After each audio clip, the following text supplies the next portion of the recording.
오늘 은혜 받고자 하는 말씀은 인간의 죽음과 심판, 이런 말씀이 되겠습니다. 먼저 본문 말씀을 좀 살펴보겠습니다. 27절에 한 번 죽는 것은 사람에게 정해진 것이요 그 외에는 심판이 있다. 그렇기 때문에 이와 같이 그리스도도 많은 사람의 죄를 담당하시려고 심판이 있기 때문에 그 심판 앞에 피할 자가 없이 다 지옥 멸망을 당하기 때문에 예수님께서 우리를 사랑하셔서 많은 사람의 죄를 담당하시려고 단번에 십자가에 희생의 제물이 되어주셨다. 그래서 우리를 구원해 주셨다, 그겁니다. 뿐만 아니라 이제 죄와 상관없이 이미 모든 죄를 담당해 주시고 우리를 구원해 주셔서 하나님의 자녀로 삼아 주셨기 때문에 그런 죄와 상관없이 예수님을 믿고 의지하는 바라는 자들에게 두 번째 나타나실 것이다, 재림하시겠다, 이런 말씀입니다. 자, 그러면은 사람은 누구나 죽음을 피할 수 없습니다. 지난 한 주간 동안도 수많은 사람이 죽었고 또 우리가 가까이 지내는 그런 부모, 형제, 친척, 이웃들도 세상을 떠났습니다. 그렇다면 사람이 죽으면 어떻게 될까? 누구도 피할 수 없는 죽음 다음에는 어떻게 될까? 수많은 사람들이 궁금해하며 이에 대한 의문을 풀어보려고 지금까지 애를 쓰고 있습니다.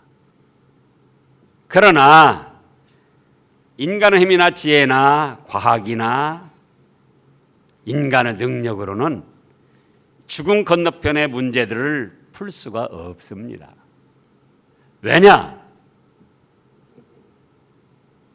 죽음 건너편의 세계는 하나님께서만 주관하시는 세계입니다.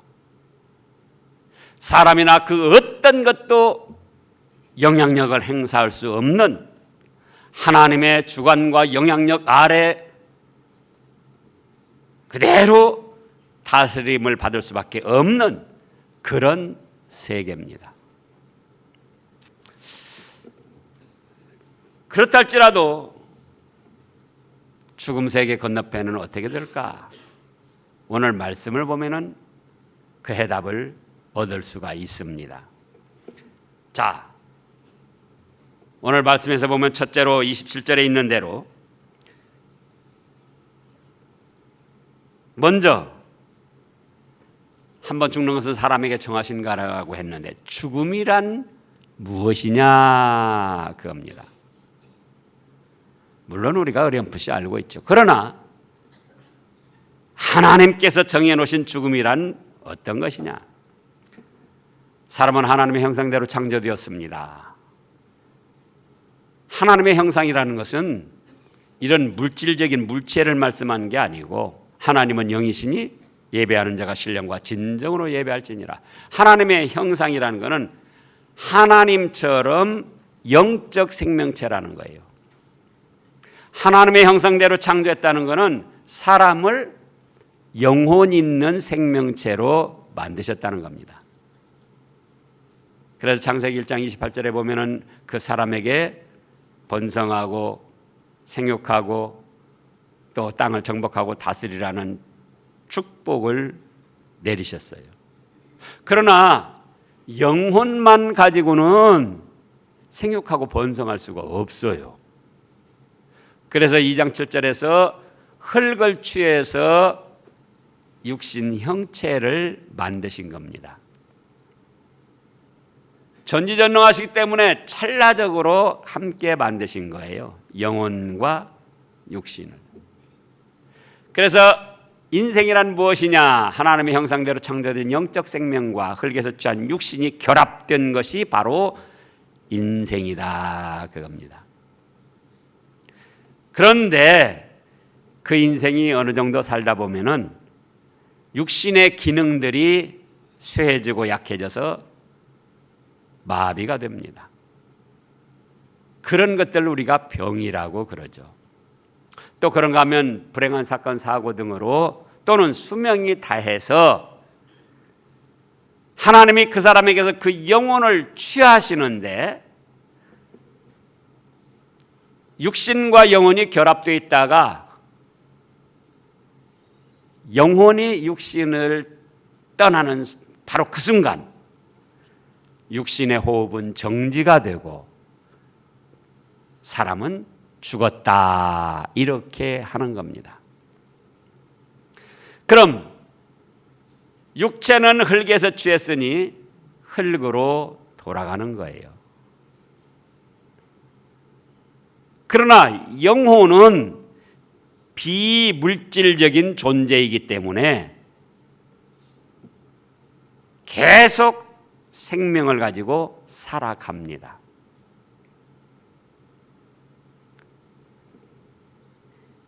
그래서 영혼과 육신이 결합되어 있다가 영혼이 육신을 떠나는 분리해야 되는 그 순간 육신의 호흡은 정지되고 그걸 뭐라고 한다고요?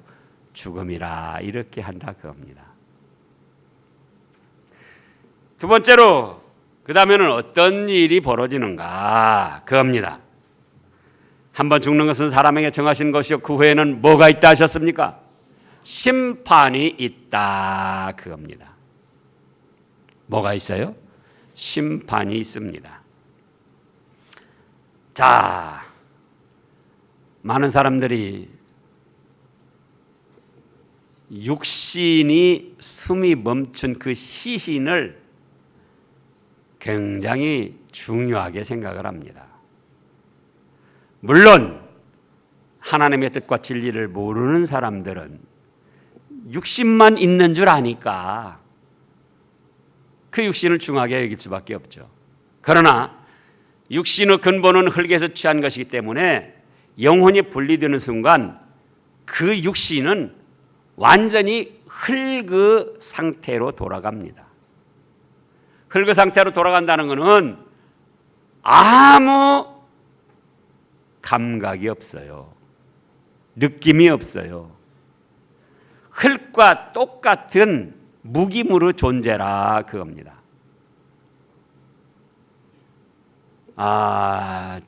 지난 주간에도 우리가 잘 아는 대로 어떤 목사님, 사모님이 세상을 떠났어요. 근데 그 친정집에서 혼자만 믿었어요, 사모님이. 친정 식구들도 다 잘 됐어요, 보니까. 부장판사 하다가 변호사 개업한 분도 있고, 의사도 있고. 근데 그분들은 완전히 미신적인 옛날부터 내려온 그런 거죠. 그래가지고는 화장을 해서 이제 그 목사님이 그냥 산고를 하겠다.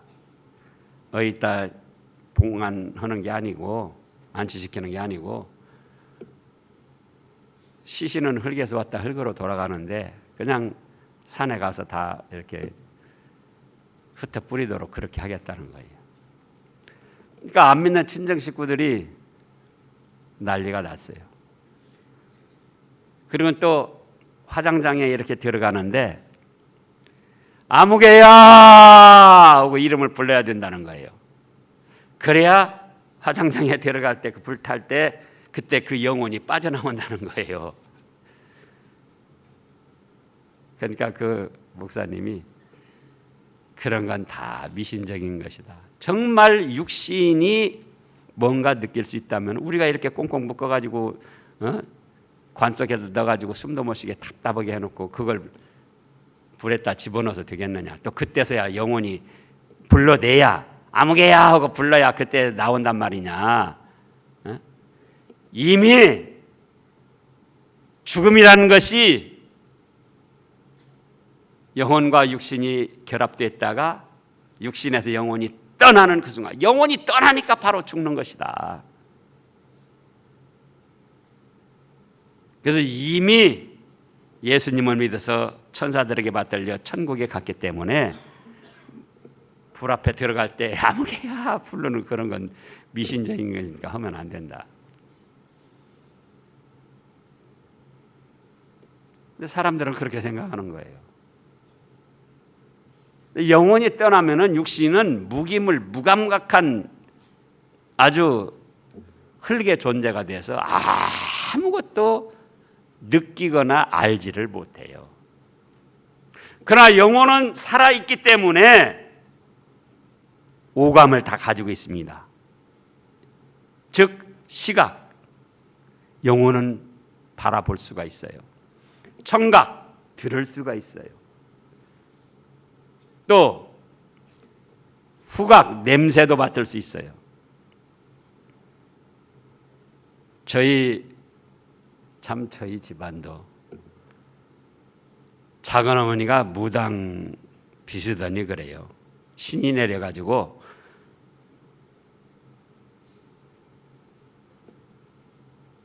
그래서 이제 안 믿을 때 저도 그때는 믿음 생활을 안 할 때인데 신기가 내려가지고 막 벌떡벌떡 뛰면서 이제 신 행세를 하는 거예요. 그런데 이제 죽은 어떤 귀신들이 왔다. 뭐 조상 귀신이 누가 왔다. 냄새가 안 좋아. 막 더러워. 막 그러면서 또 막 몸서리를 치고 그러는 거예요. 그런가 하면은 또 촉각도 있어요. 또 영적 감각과 더불어 지정의 모든 것을 알고 정 느끼고 또 의 뜻이 있어서 모든 걸 행합니다. 그러면 육신은 흙에서 취해서 흙으로 돌아가서 아무 감각이나 느낌 그게 없다 그거예요. 알지도 못하고. 그런 심판은 한번 죽는 것은 사람에게 정하신 거에 그 후에는 심판을 하리라. 그런데 심판은 누구한테 하느냐? 그 사람의 영혼에다가 그 인생의 전 과정에 대한 심판을 하는 거예요. 어디다가요? 영혼에다가. 그래서 사람이 죽음을 피할 수 없듯이 그 어떤 사람의 영혼이든지 하나님의 심판을 피할 수가 없습니다. 우리나라에 그전에는 매장이 주로 행해졌었죠. 제가 언젠가도 말씀했는데 저희 재낭 여자 동생의 남편이 이제 장씨인데 그 유교 집안 문화를 가지고 있어요. 그러면 저희 아버지가 이제 돌아가시면 어떻게 하겠는가, 소천하시면 어떻게 하겠는가. 그래서 저는 이제 화장해서 산골하겠다 그랬죠. 그랬더니 화를 버럭버럭 내면서 저희 동생한테 막 욕을 해다는 거예요. 니네 집은 너 아버지 죽으면 꼬실라 버린다지.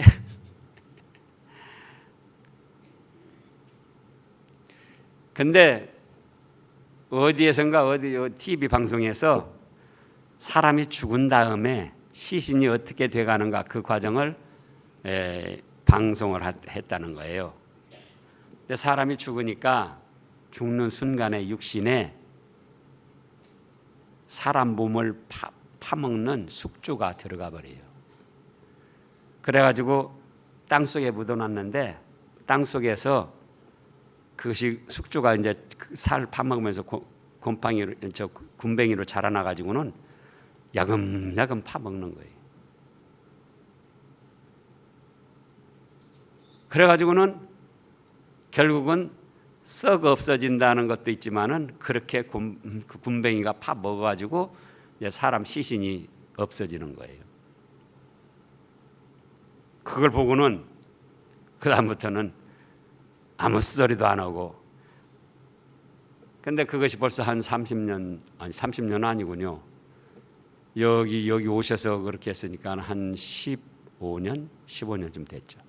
그때만 해도 화장 문화가 그랬어요. 근데 요즘에 뉴스 들어보면은 화장 문화가 89%를 차지한다는 거예요.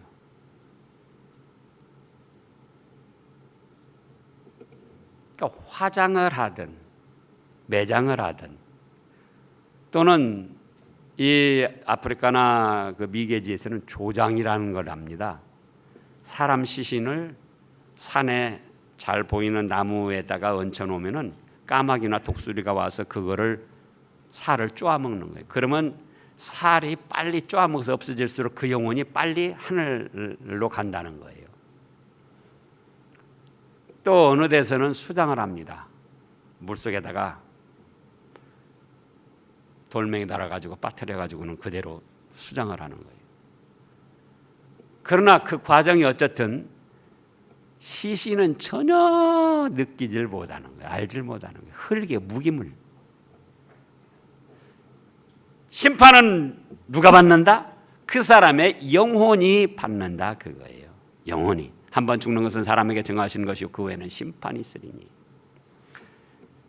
어떤 사람들은 죽으면 끝나는 거지 뭐 무슨 심판이 있냐 그럽니다. 그것이 바로 스스로 속이는 거예요. 자, 죽어가지고 모든 것이 끝나고 무의 상태로 돌아간다면은 얼마나 불공평한 세상이 됩니까? 북한의 김정은 그 어린 것이 사람을 지금 얼마나 죽이고 있습니까? 얼마나 많은 사람을 고통스럽게 하고 있습니까? 그런데도 지금 자기는 잘 먹고 잘 살잖아요. 그런 사람이 죽어서 아무것도 없이 끝이 난다. 그게 말이 됩니까?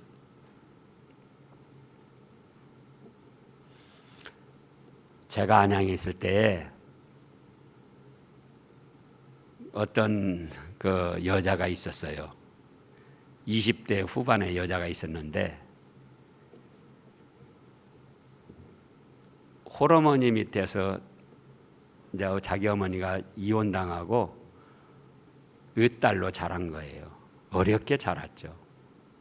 그래가지고 고등학교 졸업하고는 그 안양에 와가지고 직장을 잡았어요. 인쇄소. 근데 거기서 어떤 남자가 좀 뭐 자기보다는 나이가 한 10살쯤 더 된 남자인데 어떤 남자가 아주 잘해주는 거예요. 잘 보살펴주고. 그러니까 자라면서 아버지의 사랑도 못 받고 남자의 어떤 사랑을 못 받다가 그 남자가 그렇게 잘해주니까 홀랑 빠져버리고 그 남자가 나하고 결혼하자. 그리고는 이제 둘이 그렇게 됐는데 알고 보니까 유부남이네요. 속이고 그렇게 했던 거예요. 그러면서 이제 그걸 유부남인 줄 알려지니까 어떻게 하면 내 이제 아내하고 이혼하고 너하고 결혼하려고 그런다. 조금만 기다려라. 그러면서 그 여자가 조금씩 벌어놓은 돈도 다 빼다가 자기가 뭐 탕진하고 그 다음에는 이제 그 아내까지 알았어요. 그래서 아내가 쫓아와서 막 머리채 휘어잡고 두들겨 패고 그래서 그만두려고 하면 남편은 또 남편이 아니죠. 그 남자는 또 조금만 참아라 그러면서 또 같이 구박을 하고 그래가지고는 제가 정리를 하라고 그랬거든요.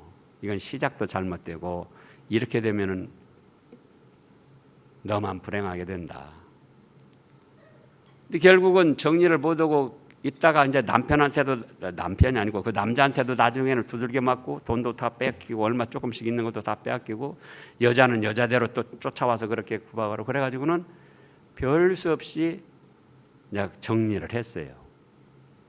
그런데 친정집에 아무도 없으니까 그런 상태에서 누가 말 한마디 그야말로 역성 들어주는 사람도 없고 이 남자 쪽에서는 그걸 알고는 그냥 자기들 맘대로 행패를 부리는 거예요.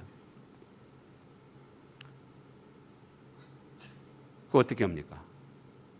그리고는 이제 여자는 억울하게 당하고 끝이 났는데, 그런 사람들이 죽어가지고 아무것도 없이 그대로 끝이 난다? 아닙니다. 한번 죽는 것은 사람에게 정하신 것이요 그 외에는 심판이 있다, 그 말씀이에요. 그 다음에 세 번째는 심판의 근거와 기준은 하나님의 말씀입니다. 자, 지금 탄핵하는데 무엇에 근거해서 탄핵을 하고 심판을 하느냐, 그거예요. 헌법에 근거해서 탄핵을 하고 심판을 하고 자잘못을 가리듯, 한번 죽는 것은 사람에게 정하신 것이요 그 외에는 심판이 있는데 무엇 가지고 심판하느냐? 창조주이신 하나님이 하나님의 말씀 성경 66권에 근거해서 잘했다 잘못했다 심판을 하시는 겁니다. 그래서 이미 확정된 성경 66권 말씀, 이 말씀에다가 더하면 안 돼요. 또 이 말씀이 2000년 전에 3000년 전에 기록된 말씀이기 때문에 지금 현실적으로는 맞지 않는다. 그래서 제해도 안 됩니다. 그래서 요한계시록 22장 18절 19절에 보면 이 예언의 말씀에다가 더하는 거는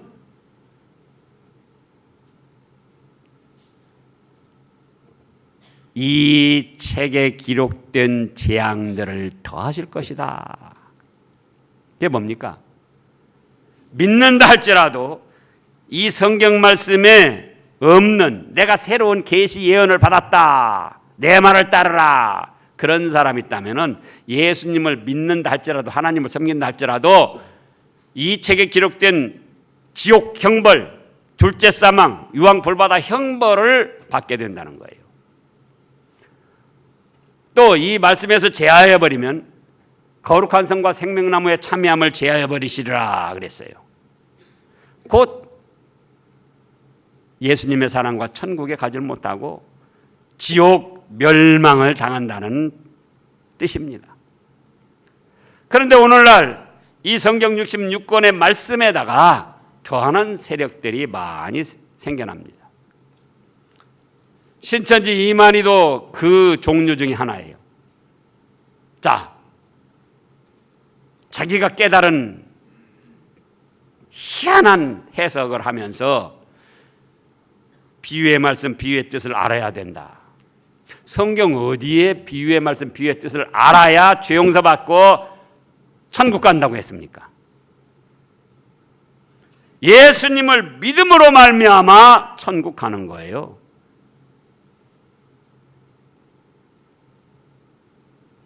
또 내가 지금 새롭게 계시를 받았다, 예언을 받았다, 내 말을 들어라, 그런 작자들이 많이 있어요. 하나님의 교회 그 작자들도 그러고, 이제로 기르는 작자도 그러고, 이단들은 그 상투적으로 그런 식으로 홀리는 거예요. 또 이거 2000년 3000년 전에 기록된 말씀 지금 현실에는 안 맞는다, 이건 빼야 된다, 과학에 안 맞는다, 이런 작자들이 있습니다. 그러나 그건 곧 지옥 멸망길로 이끌어가는 마귀의 술수고 마귀 앞잡이들의 행태입니다. 구약 39권, 신약 27권, 66권은 성령님과 믿음의 사람들이 합작을 해서 결정된 하나님의 말씀이에요. 그래서 이제 이 말씀에 근거해서 심판을 하시기 때문에 우리가 이 말씀을 잘 배우고 익혀야지 돼요. 말씀을 모르면은 죄가 무엇인지도 모르고 죄를 짓고, 또 말씀을 모르면 죄를 용서받을 길도 모르고 계속 죄를 짓고 나가는 거예요. 말씀을 모르면 선을 행하는 것이 어떤 것이고 생명을 살릴 수 있는 길이 어떤 것인가 알지도 못하고 계속 멸망길을 헤매고 다니는 거예요.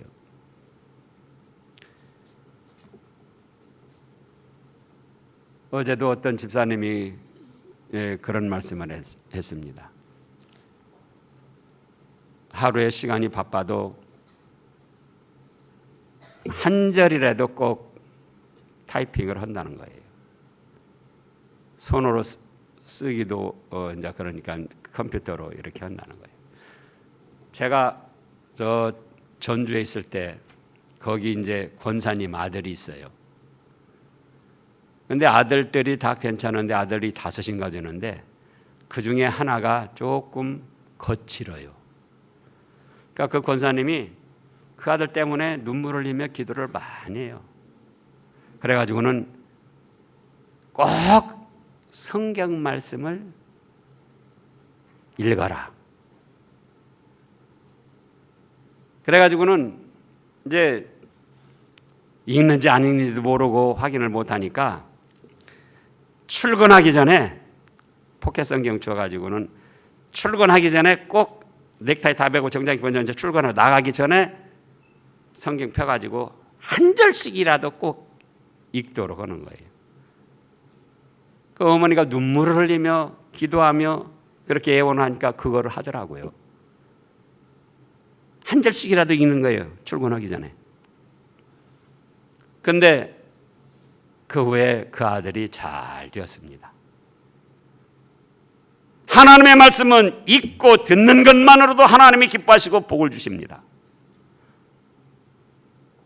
그래서 요한계시록 1장 3절에 보면 이 예언의 말씀을 읽는 자와 듣는 자와 그 가운데 지키는 자들이 복이 있다고 약속을 하셨습니다. 그런데 하나님의 심판은 어떻게 진행되는가? 자, 하나님의 심판대에서는 증인이나 증거물이 필요가 없습니다. 오늘날 그 사람이 분명히 죄를 졌는데도 증인 증거물이 없으면 형벌을 할 수가 없는 거예요.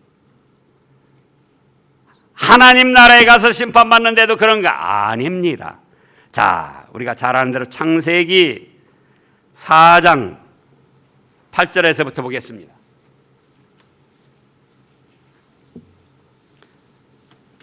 창세기 4장 8절부터 보면 아담의 아들 카인과 아벨이 있는데 하나님께 제사 드릴 때 카인은 자기 멋대로 드리고 아벨은 하나님의 말씀대로 자기가 죄인임을 깨닫고 양을 제물로 드려서 하나님이 기뻐 받으셨고 카인은 그것은 받지 않으셨어요. 그러니까 카인이 자기가 잘못한 건 생각지 않고 아벨 저것 때문에 내가 하나님의 사랑을 못 받는다 해서 충동을 받아가지고 아벨을 쳐 죽입니다. 8절 가인이 그 아부 아벨에게 말하고 그들이 들에 있을 때 가인이 그의 아우 아벨을 쳐 죽이니라.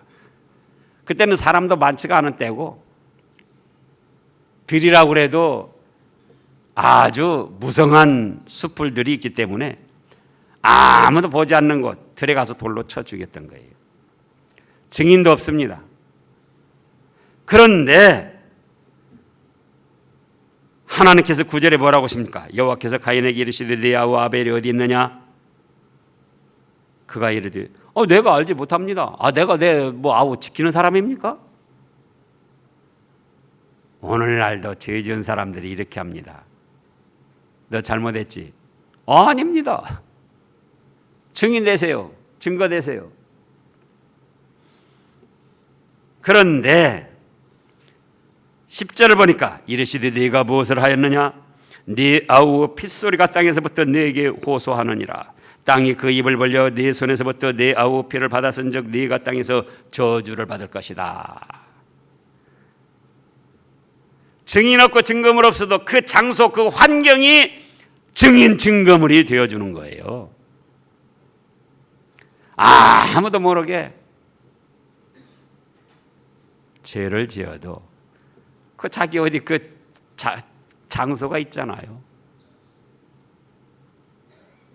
땅이 증거가 되고 흘려진 피가 호소를 해서 하나님 앞에 죄를 숨길 수가 없이 된다 그겁니다. 그 다음에 또 심판이 어떻게 진행되는가? 하나님의 심판대에서는 거짓말이나 위증이 통하지 않습니다. 자, 우리가 국회 청문이나 특검 과정을 보면은 불리하면 모른다, 기억 없다, 아니다, 무조건 발 빼먹으면 되는 거예요. 또 심한 경우는 자기가 거짓 증인들을 내세워 가지고 자기 죄는 없이 하고 상대방의 죄를 덮어 씌우기도 합니다. 제가 실제로 그런 일을 당했었어요. 신학하기 전에 전주에서 과일 도매상을 했었습니다. 5월 5일 다른 때 이제 명절 때 되게 이 과일이 잘 나가는데 5월 5일도 아주 잘 나가요. 그래가지고는 그때는 이제 딸기를 많이 수집을 해가지고 농가에서 수집을 해가지고 제가 이제 소매상들한테 나눠주는 거예요. 근데 어떤 소매상이 욕심을 부리고 자꾸 다른 사람 못 가져가고 자기가 자꾸 가져간다고 그러는 거예요. 성질도 좀 안 좋아요, 그 사람이. 그러면 그 사람이 가져갔어요. 근데 웬걸요? 너무 욕심 부리고 많이 가져가고 사람이 좀 그러니까는 한 반절쯤밖에 못 파는 거예요. 딸기는 하루 이틀 못 팔으면 그 다음에 상해서 팔 수가 없잖아요. 근데 이제 와서는 자기가 잘못해서 욕심 부리고 그런 거 생각 않고 저한테 돈 내놓으라는 거예요. 딸기 돈 주고 사는 거 돈 내놓으라는 거예요. 뭐 못 팔아서 손해났으니까 돈을 내놓으라는 거예요. 그래서 이제 그렇게 할 수 없다고 하니까는 막 가게를 휘젓고 행패를 부리고 이제 두들겨 패고 그래가지고 이제 그 옆에 있는 사람들이 다 봤죠. 그래가지고 옆에 있는 사람들이 신고를 한 거예요. 저런 못된 사람이 어디가 있냐고. 가만히 둬서는 안 된다고. 그래서 경찰이 나와가지고는 이제 그 사람은 폭행죄로 입건이 되고 그 옆에 가게 이제 사람들이 다 증인을 서줬어요. 그 사람이 와서 그렇게 행패를 부리고 당했다고. 근데 웬걸요? 그 사람 형이 이리에서 깡패 대장이에요. 그래가지고는 한 10명을 데리고 왔어요. 10명을 데리고 와가지고 가게 주위에 있는 사람들에게 니네들이 언제 봤냐? 만약에 저기 경찰에 가서 증인 선다고 그 어쩌고 저쩌고 그러면 가만히 안 두겠다. 그러고 막 협박을 하니까 가게 주인들이 이제 다 그냥 그만둔 거예요. 그리고는 또 3사람 증인을 내세워 가지고 그 깡패 저기 부하들 증인으로 내세워 가지고 내가 그 사람을 때렸다고 이제 그렇게 바꾼 거예요. 우리 쪽에는 증인 하나도 없고 그쪽에는 내가 오히려 때렸다고 그렇게 바꿔버리니까 처음부터 조사한 경찰은 그걸 아는 거예요. 아니까는 뭐라고 하는 거니? 이거 이대로 가면은 당신이 걸립니다. 그러니까 그냥 화해를 하라고. 그래서 제가 뭐 거기에 어떻게 대항할 수가 있습니까?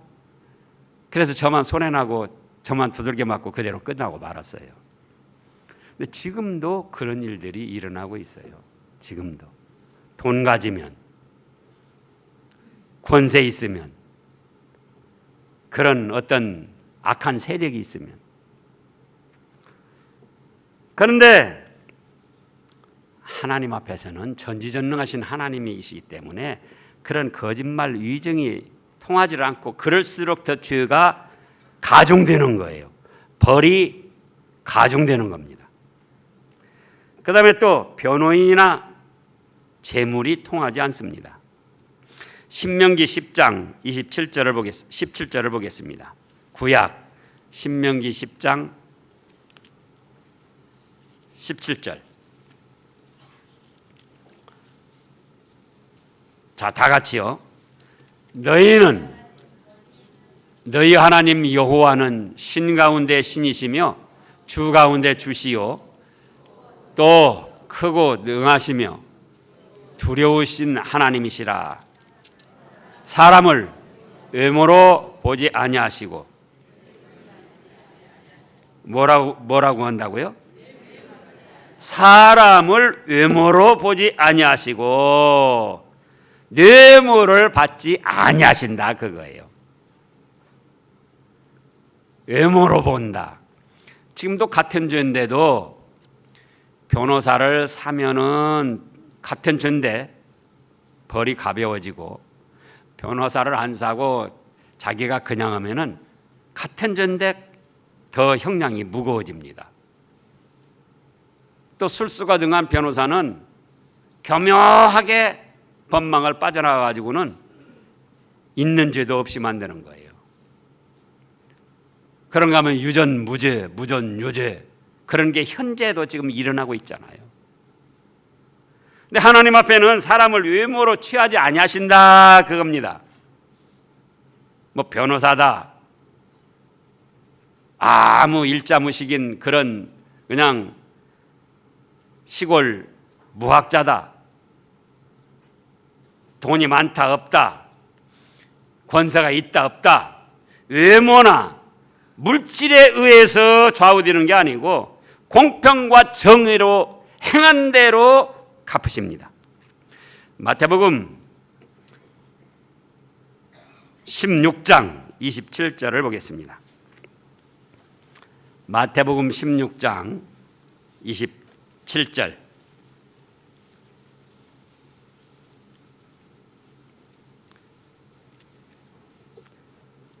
자, 다 같이요. 인자가 아버지의 영광으로 그 천사들과 함께 오리니 그때에 각 사람이 행한 대로 갚으시리라. 무슨 사람 권세 있다, 뭐 변호사다, 외모로 취하는 거나 돈이 있다 없다 그런 걸로 많이 배웠다 못 배웠다 그런 걸로 판단하시는 게 아니고 어떤 사람이든지 그 행한 대로 심판하시고 갚으신다는 거예요. 그 다음에 넷째로는 심판에는 두 가지 목적이 있습니다. 대개 한 가지 뜻만 있는 줄 알고 있어요. 1번은 뭐냐? 범죄자를 드러내어 그에 합당한 형벌을 하는 것이 심판의 한 가지 목적입니다. 또 한 가지는 뭐냐? 선행자를 찾아내서 그에 합당한 축복과 상급을 누리게 하는 것이 심판의 목적이에요. 근데 대개 이거는 무시하고 심판 재판하면 무조건 형벌만 가하는 것으로 생각을 하고 있습니다. 근데 그렇지 않아요. 심판의 목적은 한 가지는 범죄자를 드러내어 그에 합당한 형벌을 가하는 겁니다. 그러니까 이 범죄자들은 어떻게 하려고 합니까? 자꾸 숨기려고 합니다. 왜? 드러내면은 그에 대한 형벌을 받아야 되기 때문에. 자, 생각을 해보자고요. 지금 청와대 박근혜 그 청와대에서 박근혜 대통령이 행한 것이 떳떳하고 올바르다면은 지금 세월호 사건이 일어나고부터 1년 넘게 계속 의문을 제기하고 결국은 그런 일들 때문에 대통령에서 쫓겨나느냐, 역사적 죄인이 되느냐, 아니면 명예를 회복하느냐. 그런데 보안상 문제로 열어줄 수 없다. 보안이 큽니까? 대통령 역사의 죄인으로 쫓겨나느냐, 안 쫓겨나느냐, 그것이 중요합니까? 그런데 자꾸 감추려고 하면서 보안상 이유를 대서 개방을 하는 거예요. 뭐냐? 죄 지은 것이 드러날 것 같으니까. 만약에 안 드러나고 정정당당하면 봐라 이렇게 해서 명예 회복해야죠. 아니 특검으로 청와대 가서 조사하는 사람이 그 사람들이 간첩이 돼가지고 북한에다가 청와대 이번에 조사했는데 이렇게 하면 청와대 무너뜨릴 수 있습니다. 그렇게 할 사람이 있겠습니까?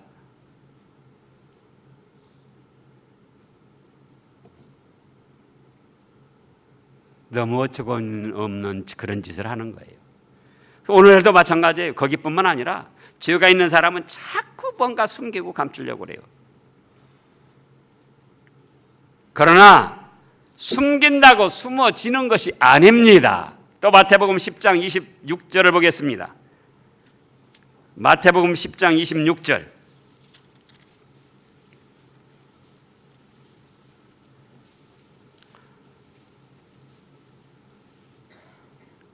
그런즉 그들을 두려워하지 말라.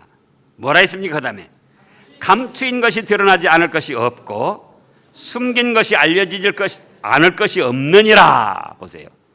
하나님 앞에는 아무리 감추고 감추려고 해도 숨기고 숨기려고 해도 숨길 수가 없어요. 전지전능하신 하나님이신데요. 아무리 감추었던 것도 아무리 비밀스럽게 숨겨진 것도 다 그 심판대 앞에 드러나게 된다 그겁니다.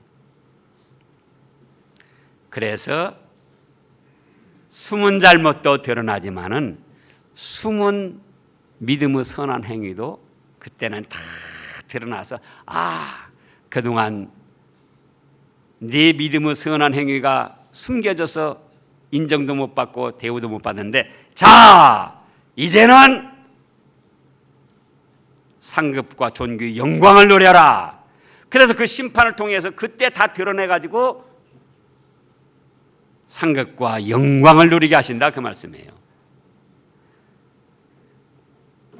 그런데 의인은 없나니 하나도 없고 우리가 다 죄인입니다. 그러면 이 하나님의 심판대 앞에서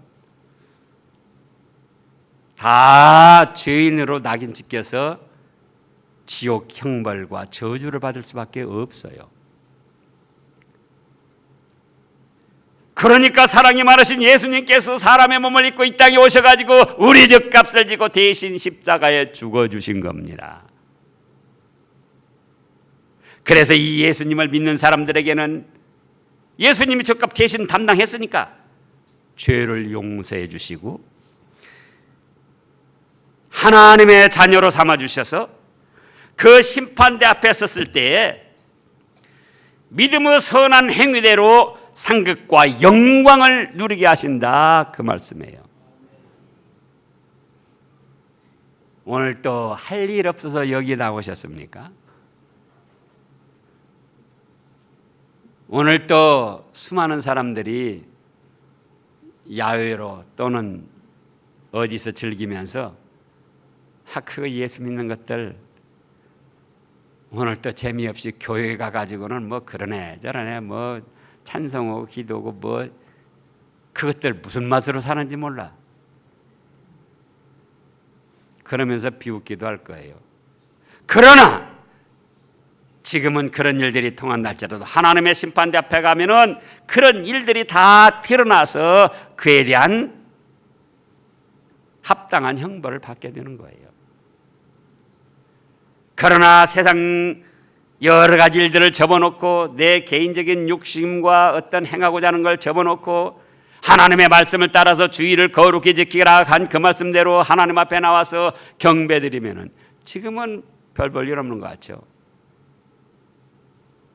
그러나 그때가 되면은 숨어있던 믿음의 선한 행위들이 다 드러난다 그겁니다. 그래서 행한 대로 하나님께서는 상급과 영광을 누리도록 심판을 하신다 그 말씀이에요. 우리는 이러한 세계가 펼쳐질 것이기 때문에 어찌하든지 세상 죄악된 흐름을 따르지 아니하고 하나님을 섬기며 믿음의 선한 행위를 하려고 힘을 써야 됩니다. 왜냐? 행한 대로 갚아주시기 때문에. 그런 자리에 섰을 때 믿음의 선한 행위대로 영광과 존귀를 누리시는 여러분들 되시기를 축원합니다. 기도하겠습니다.